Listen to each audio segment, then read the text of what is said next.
Jésus, reprenant la parole, dit: Tu es heureux, Simon, fils de Jonas, car ce ne sont pas la chair et le sang qui t'ont révélé cela, mais c'est mon Père qui est dans les cieux.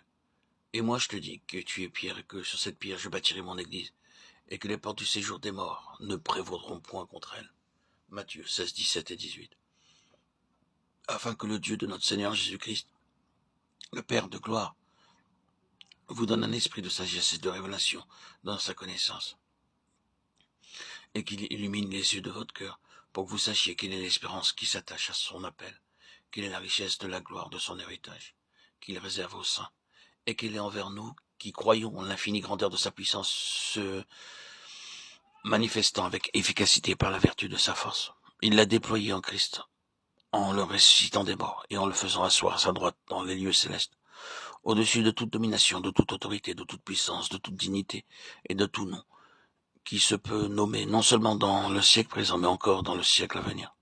Il a tout mis sous ses pieds, et il l'a donné pour chef suprême à l'Église, qui est son corps, la plénitude de celui qui remplit tout en tous.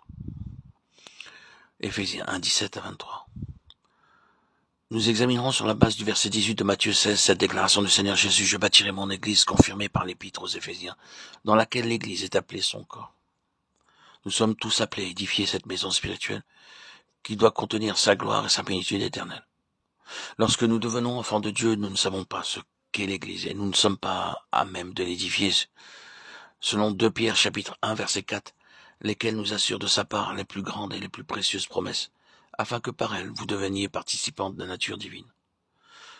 Nous devenons participants de la nature divine et toute l'œuvre de Dieu dans notre vie est en relation avec sa propre nature. C'est la pensée dominante dans toute la Bible. Par nature, il faut entendre la constitution même de Dieu, c'est-à-dire sa façon d'agir, de penser, de s'exprimer. Et le but de Dieu, c'est de nous conformer à lui-même. Pourquoi et comment savons-nous que nous sommes différents de lui? Nous traversons beaucoup de situations qui sont là pour nous le rappeler. Nous avons de la difficulté à nous ajuster parce que nous avons une nature, un caractère et une mentalité différente. En conséquence, nous agissons et pensons d'une manière qui est propre à l'homme. Dieu n'agit pas et ne pense pas comme nous. Il est donc évident que pour édifier avec lui sa maison, nous devons prendre conscience que Dieu doit accomplir en nous une œuvre profonde.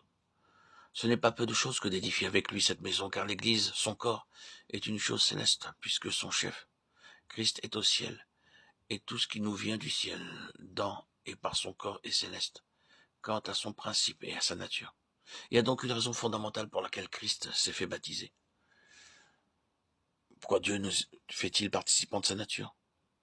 Examinons ce que nous dit le livre de la Genèse à ce propos.